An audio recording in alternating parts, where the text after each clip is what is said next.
Take the burger with fries and add a side of antibiotics, because if you eat fast food, you might be getting some unwanted extra in your order. It's dangerous.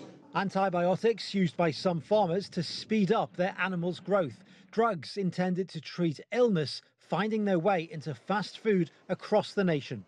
It drives the spread of antibiotic-resistant bacteria that can cause life-threatening illnesses in humans. A report from several key organisations scoring the big chains on their efforts to get meat containing antibiotics out of their supply chains. It is not great reading for them or for us. Here's the good news, that is if you eat at Chipotle or Panera Bread. They're doing okay. In fact, they both got a special mention for their efforts in reducing antibiotic meat across the menu. As for the other big chains in the United States, they're not doing so well. 11 of the top 25, including IHOP, Applebee's and Domino's Pizza, receiving an F grade. A B- for KFC and Taco Bell, C+ for McDonald's, D+ for Starbucks, and also criticism that chicken appears to be getting more priority than other meats. While there's been great progress on chicken by restaurant chains in the United States, there's still much needed effort on beef and pork to address overuse of antibiotics in those species.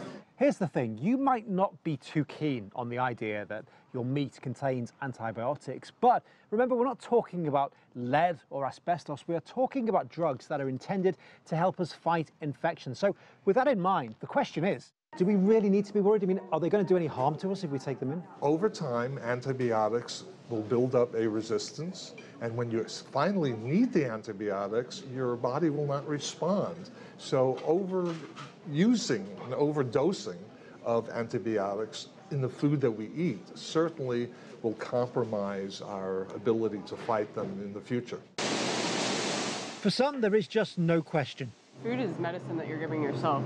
Antibiotics, a big no-no at Belcampo.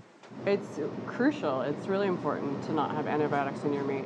This small group of restaurants spread across California prides itself on no antibiotics in its meat, controlling the supply chain itself from start to finish. And there's a big market for it too, so much so they just started selling this stuff online to the whole country. Consumers care so much more about what they're eating.